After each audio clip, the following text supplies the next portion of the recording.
Okay, so what I want to talk about today is something that comes up all the time in my sessions that I teach in my program. And a lot of times parents get stuck in this kind of like damage control, like the behavior happens, everything falls apart and chaos. And then they're trying to pick up the pieces. And it's a really difficult way to teach your child. You may get your child to calm down after a little while, and then you're essentially just waiting for this thing to happen again, maybe the next day, maybe later on that day, later on the week, doesn't really matter.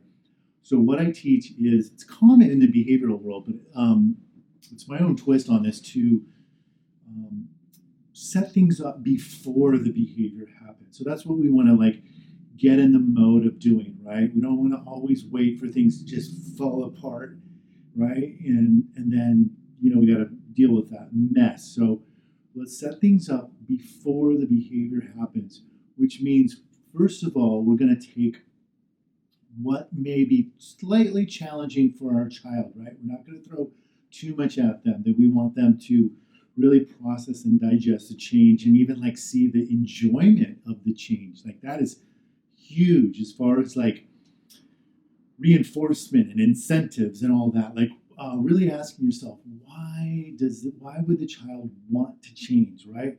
Okay, so it was more fun. They connected with you more. They had a good time, right? So why did they give up control and make the change? Okay, so what does this mean? So before the behavior hasn't happened, so you're the parent or the parents or the guardians, and you are planning like, let's do this, maybe this outing, okay? And we know that it's going to be a little challenging for a child, okay? You plan the event, you go out and you do it. Something, a little tidbit that really helps your child acquire an ability to change is talk about their interests while you're going on this trip here, this outing. Whether it's, animation, whether it's a video game, whether it's weather or something like that. What is their topic of interest, and talk about it as you're going out. Okay. Now, let's say you're going to do something. Could be something not even that hard to do, like a park or something. Maybe they complain or that's difficult, or maybe you're doing something fun, but along the way you stop and do an errand for yourself, right? And so go and do that. Then, if they have a hard time, you're going to stop all conversation, okay? You're going to just wait for them to bring themselves back, okay? We are teaching our children to calm themselves down, right? We don't want to always do that. We get in the habit as parents or caregivers of like really managing their emotions. Like your average family actually look, and everybody's like, hey, you should calm down. Hey, calm down. Hey, everybody's managing each other's emotions, right? So we want to like forget all that and stop all that. And we want to let the child on the spectrum learn to bring themselves down.